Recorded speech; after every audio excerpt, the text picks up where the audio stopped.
காரசாரமான முட்டை தொக்குங்க. டேஸ்ட்டு சும்மா செம்மையாக இருக்கும். வாங்க எப்படி செய்கிறதுன்னு பார்க்கலாம். நம்ம ஒரு மிக்சி ஜாரில் வரமிளகாய் வந்து காரத்துக்கு தகுந்த மாதிரி சேர்த்துக்கலாம். வரமல்லி, 1 ஸ்பூன் சோம்பு, 1 ஸ்பூன் ஜீரகம், கொஞ்சம் மிளகு சேர்த்துருக்கோம். பட்டை, கிராம்பு சேர்த்துக்கலாம். பூண்டு வந்து கொஞ்சம் தாராளமாகவே சேர்த்துக்கோங்க. ஒரு 10லேருந்து 12 பல் நான் சேர்த்துருக்கேன். அது எல்லாம் நம்ம அரைச்சி எடுத்துகிட்டு வந்துடலாம். இப்போ ஒரு பாத்திரத்தில் நம்ம ஆயில் சேர்த்துட்டு சோம்பு, கருவேப்பிலை, பெரிய வெங்காயம் வந்து நீல வாக்கில் கட் பண்ணியிருக்கோம். அதையும் சேர்த்து நல்லா வதக்கிக்கலாங்க.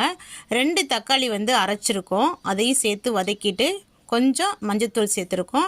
நம்ம ஏற்கனவே ரெடி பண்ண அந்த மசாலா இருக்குது பார்த்தீங்களா, அதையுமே இதில் சேர்த்துட்டு தண்ணி அதிகம் சேர்க்காம அந்த ஜாரை மட்டும் கொஞ்சமாக கழுவி சேர்த்துக்கலாம். தேவையான அளவு நம்ம உப்பு சேர்த்துட்டு இதுக்கு ஒரு மூடி போட்டோம்னா அது வந்து நல்லா வெந்துட்டு பார்த்திங்கன்னா எண்ணெய் வந்து நல்லா பிரிஞ்சு வரும்.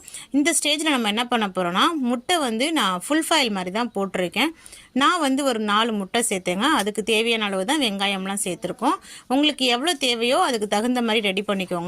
இதை வந்து நீங்கள் ஒயிட் ரைஸ் கூட சேர்த்து சாப்பிட்டோன்னா செம்மையாக இருக்குங்க. சைடிஷ் எதுவுமே தேவையில்லை, சூப்பராக இருக்கும்.